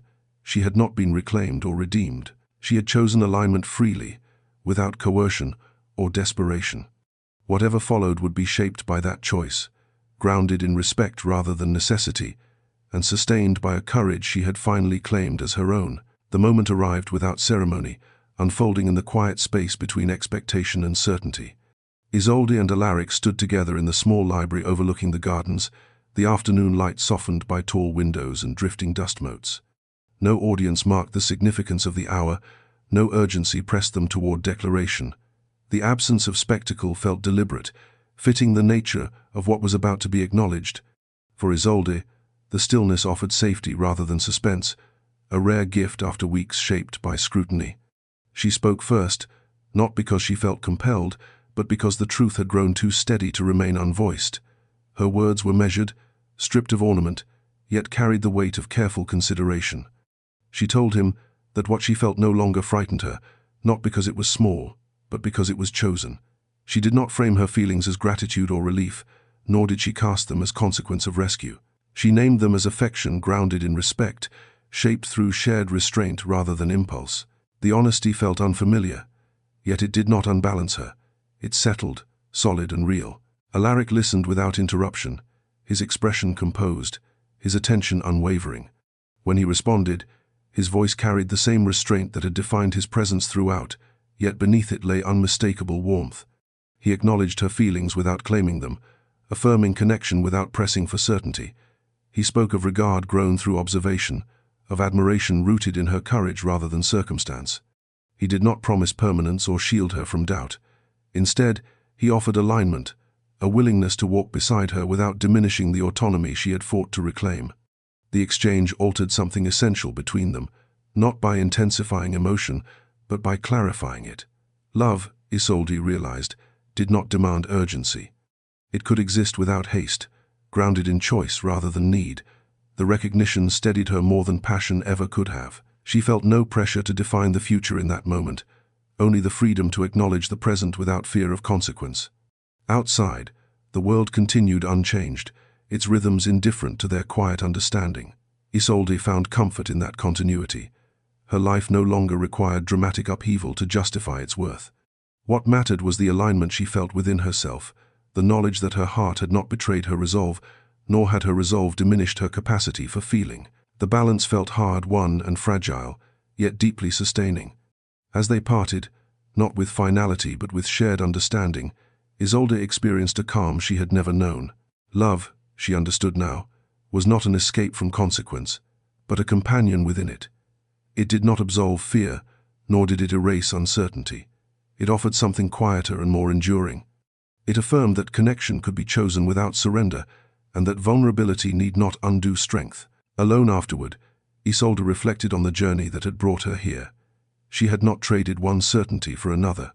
She had claimed the right to choose, and in doing so, had discovered that love, when freely acknowledged, did not bind. It steadied, and for the first time, that steadiness felt like home. Percival's final attempt came dressed in civility, as all his efforts had been, yet the intent beneath it was unmistakable. He did not arrive unannounced, nor did he seek confrontation in public. Instead, he requested a private audience through formal channels, certain that decorum would compel compliance where pressure had failed. Isolde accepted the meeting with deliberate calm, understanding that avoidance would only prolong a reckoning already overdue. The encounter was no longer about persuasion. It was about control, and whether it could be reclaimed. He greeted her with restrained courtesy, his expression composed, though tension lay taut beneath the surface. Percival spoke of reputation first, of how easily missteps hardened into legacy, framing his concern as generosity rather than threat. He suggested reconciliation not as compromise, but as correction, implying that her refusal had been an aberration soon to be amended. The marriage, he insisted, could still proceed with minimal damage if she returned to reason. His certainty rested on habit, on years of being obeyed without challenge. Isolde listened without interruption, her posture relaxed, her expression attentive. She felt no fear now, only clarity sharpened by experience. When Percival finished, she allowed a moment of silence to settle, understanding its power more fully than ever before. Then she spoke, her voice steady, devoid of defensiveness. She told him that his authority over her had never been granted, only assumed, and that assumption no longer held. The words were not delivered in anger, nor did they seek approval. They were simply true. Percival's composure faltered, his control fracturing as he recognized the shift. He spoke of consequence more plainly now, abandoning pretense in favor of warning. Isolde acknowledged the cost without hesitation, reiterating that she had accepted it already. Fear no longer served him as leverage. The realization unsettled him profoundly. Without her silence, his power diminished, revealed as contingent rather than absolute. The conversation ended without resolution, yet its outcome was definitive. Percival dismissed her with rigid formality, his authority intact in appearance only. Isolde left without apology, her steps measured, her resolve unbroken. The final thread of obligation had been severed, not through rebellion, but through refusal to participate in a narrative no longer hers. Later, reflecting on the encounter, Isolde recognized its significance with quiet satisfaction. Control, once examined, had proven fragile. It endured only so long as it went unquestioned. The confrontation had not restored peace, but it had restored balance, affirming her autonomy beyond doubt. Whatever influence Percival retained within society no longer extended to her. As evening settled, Isolde felt a profound sense of closure. The past no longer reached forward with claim or demand. The chapter she had been forced into had finally ended, not with drama, but with dignity. And in that dignity, she found strength unmarred by fear, grounded in the certainty that her life, at last, belonged wholly to her. Alaric's defense of Isolde unfolded without spectacle, grounded in principle rather than confrontation. When Percival's dissatisfaction began to surface more openly within social circles, Alaric addressed it not through private challenge, but through public affirmation carefully framed to deny misinterpretation. He spoke of integrity, of the dignity inherent in choice, and of the danger in confusing authority with entitlement. His words were delivered calmly, without reference to personal grievance, yet their intent was unmistakable. He did not position himself as Isolde's protector, he positioned himself as her equal. The effect was immediate and quietly transformative. By refusing the language of rescue, Alaric dismantled the narrative that Isolde required saving from herself. He emphasized her agency rather than his involvement, reinforcing the truth she had claimed at great cost. Society listened, unsettled by the clarity of his stance. The authority of his title lent weight to his words, yet it was his restraint that rendered them undeniable. He did not demand agreement. He offered perspective, allowing others to confront the implications on their own. Isolde observed the shift with composed attentiveness. Alaric's defense did not overshadow her voice or redefine her story. Instead, it amplified what she had already asserted, validating her choice without claiming ownership of its outcome. She felt neither diminished nor elevated by his alignment, but strengthened through recognition. The partnership they had begun to form found its clearest expression in that moment, grounded not in possession, but in mutual respect. Percival's influence waned perceptibly. Without Isolde's silence to support it, his authority appeared increasingly hollow, its edges dulled by scrutiny. He did not challenge Alaric openly, recognizing the futility of doing so. The imbalance he once wielded so effortlessly had been exposed, not through accusation, but through the refusal of complicity.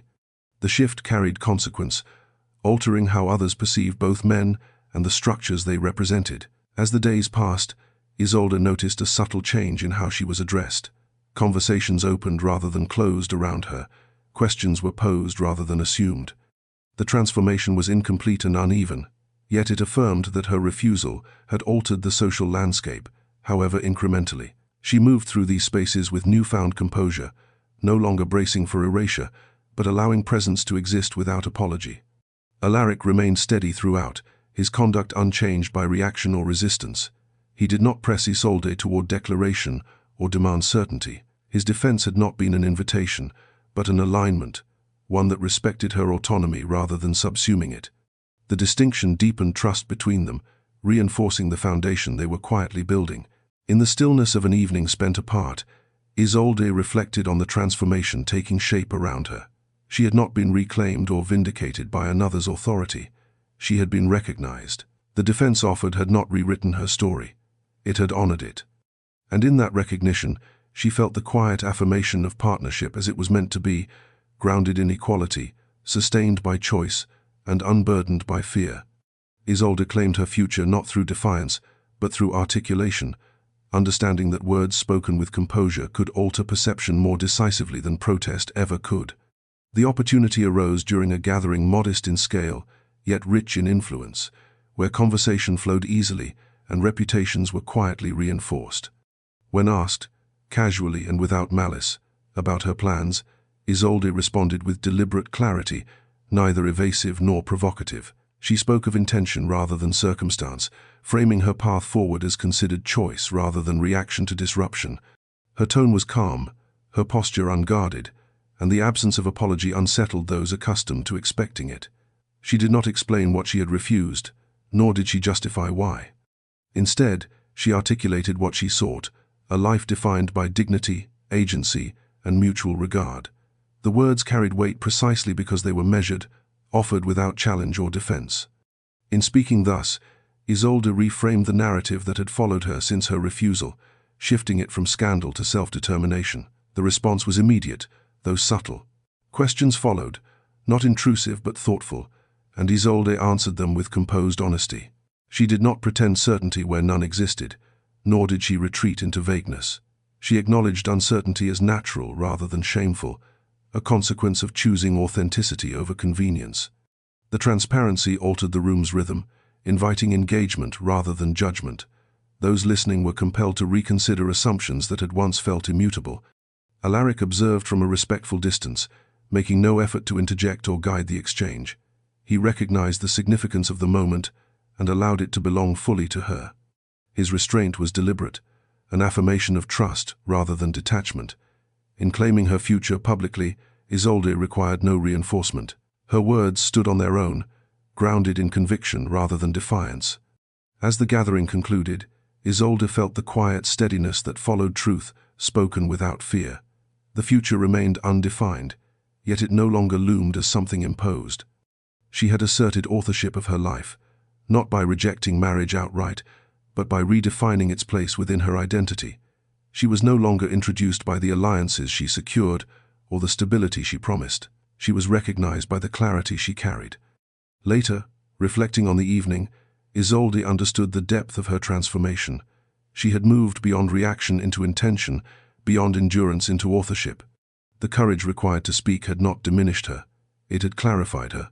Whatever choices lay ahead would now be measured against this standard, one she had set herself without coercion or concession. As night settled, Isolde allowed herself a moment of quiet acknowledgement. She had not merely refused a future, she had articulated one. The distinction mattered profoundly. In claiming the right to define her life openly, she had altered its trajectory irrevocably. And in that alteration, she found not only freedom, but the enduring strength that came from standing fully within her own truth. The days that followed unfolded without urgency, and it was in that absence of pressure that Isolde and Alaric began, carefully and deliberately, to build something real. There were no declarations made to satisfy expectation, no promises spoken to secure certainty. Instead, trust developed through consistency, shaped by shared understanding rather than dramatic assurance. They spent time together in quiet intervals, conversations unhurried, allowing thought and silence equal place. For Isolde, the restraint felt unfamiliar, yet deeply grounding. Love, she was learning, did not demand acceleration to prove its legitimacy. Doubt still surfaced, arriving unexpectedly in moments of stillness. Years of conditioning did not dissolve easily, and there were times when Isolde questioned whether she had traded one uncertainty for another. In those moments, Alaric did not rush to reassure her. He listened, acknowledging fear without attempting to erase it. The distinction mattered. By refusing to dismiss her uncertainty, he honored the depth of her experience, allowing trust to form not as escape, but as shared endurance. Their connection strengthened through honesty rather than certainty. Alaric spoke openly of his own reservations, admitting that restraint had once been his refuge from vulnerability rather than a measure of wisdom. The admission reframed his composure not as superiority, but as growth still in progress. Isolde found comfort in that transparency, recognizing that partnership did not require perfection, only alignment. The realization eased the pressure she had long felt to perform strength rather than inhabit it. Society, observing from a distance, adjusted gradually. Curiosity softened into acceptance for some, while others maintained reserve, unwilling to relinquish old assumptions. Isolde no longer measured her worth through those reactions. The steadiness she had gained allowed her to remain present without bracing for judgment. Each day spent in that balance reinforced the truth that healing did not arrive as resolution, but as continuity. Alaric's presence remained consistent, neither intrusive nor withdrawn. He did not frame the future as promise or inevitability, allowing it to remain open-ended. The choice to move forward together was renewed daily through conduct, rather than declaration. For Isolde, this quiet reaffirmation carried more weight than any formal commitment ever could. It respected the autonomy she had fought to reclaim and reinforced the foundation upon which trust could endure. As weeks passed, Isolde recognized the subtle transformation within herself. Fear no longer dictated her responses. It existed, acknowledged and managed, but no longer governed her choices. She had learned that courage did not require the absence of doubt, only the refusal to let it decide her fate. In building a relationship shaped by patience rather than urgency, she discovered a version of love that did not demand erasure, but welcomed presence. Standing beside Alaric one evening, the light fading gently around them, Isolde felt no need to define what they were becoming. The absence of labels felt like freedom rather than uncertainty. What mattered was not the speed of resolution, but the integrity of the path they were walking. And in that quiet, deliberate progression, healing continued to unfold, steady and unforced, shaping a future chosen rather than endured. The choice, when it was finally made, arrived without spectacle, shaped not by pressure or expectation, but by quiet certainty earned over time. Isolde and Alaric did not frame it as a declaration to be witnessed or a victory to be claimed. It emerged instead through mutual understanding, the natural conclusion of weeks spent in deliberate alignment. They stood together in the early morning light on the terrace overlooking the grounds, the world hushed, as though granting them the privacy their decision deserved. Isolde spoke first, not out of habit, but because the truth had settled within her with unmistakable clarity. She told him that she no longer felt divided between caution and desire, that the fear which once governed her choices had loosened its hold. What remained was discernment, steady and unsentimental. She chose him not because he offered safety from consequence, but because he respected her capacity to face it. The distinction mattered deeply. Love, she understood now, was not refuge from difficulty, but partnership within it. Alaric listened without interruption, his composure unchanged, though emotion stirred beneath it. When he responded, his words carried the same restraint that had defined every step of their journey. Yet they were no less resolute for it. He told her that he chose her not as an ideal or reward, but as an equal whose courage and integrity commanded his regard. He did not promise ease or certainty. He promised presence, alignment, and the discipline to honor her autonomy as fiercely as his own. The decision did not erase uncertainty, nor did it silence doubt entirely. It did something far more enduring. It aligned intention with action, grounding their bond in mutual consent rather than necessity. For Isolde, the realization was profound. She was not being claimed, nor was she surrendering independence in exchange for affection. She was choosing connection freely, without coercion, without desperation, and without the need to justify that choice to anyone beyond herself. They did not speak of the future in grand terms. No timelines were set, no expectations imposed. The absence of urgency felt deliberate, an acknowledgement that what they had built deserved care rather than haste. Their commitment was not shaped by defiance of the past, but by respect for what they had become through endurance and honesty.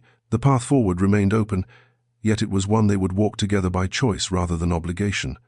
As the morning deepened, Isolde felt a quiet sense of arrival, not at certainty, but at alignment. The self she had reclaimed no longer felt fragile. It felt integrated, capable of intimacy without erasure. Standing beside Alaric, she recognized the depth of her transformation with calm acceptance. She had not exchanged one life for another. She had chosen a life shaped by agency, dignity, and shared resolve. Their union, unmarked by spectacle, carried a strength that did not require validation. It was grounded in the knowledge that love, when freely chosen, did not diminish freedom. It affirmed it. The world did not change all at once, nor did it announce its acceptance with ceremony. Life continued in measured rhythms, seasons turning with indifferent grace, society adjusting not through apology but through habit. Yet within that continuity, Isolde felt the unmistakable shift of a life reclaimed. She no longer woke with the instinctive calculation of how best to diminish herself for harmony's sake. The quiet within her was no longer braced, no longer waiting for correction. It was steady, inhabited, her own. Time softened what conflict had sharpened. Her family, though slower to understand than she might have wished, began to meet her, not with expectation, but with recognition. Conversations grew less careful, less guarded by disappointment, and though reconciliation arrived unevenly, it arrived honestly. Isolde did not seek absolution for her choice, nor did she require approval to sustain it. What mattered was that she no longer felt the need to vanish to preserve peace. The balance she had claimed endured. With Alaric, her life unfolded without spectacle, shaped by shared intention rather than public declaration. Their partnership was visible but unperformative, grounded in daily acts of respect rather than grand affirmation. He did not guide her forward or stand ahead of her. He walked beside her, attentive without surveillance, present without possession. The steadiness of that companionship affirmed, again and again, that love chosen freely did not demand vigilance. It offered rest. There were moments, still, when memory stirred uneasily. Echoes of the life she might have endured surfaced unexpectedly, reminders of how close she had come to disappearing within expectation. In those moments, Isolde did not flinch. She acknowledged the past without longing or resentment, recognizing it as the ground from which her courage had emerged. Survival had shaped her, but it no longer defined her. She had learned the difference between endurance and fulfillment, and she did not confuse them again. One evening, standing with Alaric beneath the open sky, the air quiet and unremarkable, Isolde felt the fullness of that truth settle gently around her. There was no audience, no declaration demanded by fate or circumstance. There was only the knowledge that she had chosen this life with clear eyes, that fear had not been eradicated but rendered manageable, and that love had entered her world not as rescue, but as recognition. She understood then that destiny was not rewritten in moments of rebellion alone, but in sustained acts of self-respect. Each choice she had made since refusing silence had reinforced the last, building a future not defined by what she had escaped, but by what she had claimed. The quiet triumph lay not in defying expectation, but in refusing to live unseen. As night settled, Isolde rested in the certainty that her life was no longer an arrangement to be endured. It was a story still unfolding, shaped by agency, steadied by partnership, and grounded in dignity that could not be taken from her again. Love had not saved her, she had saved herself. And in choosing love freely, she had ensured that what she built next would never require her disappearance.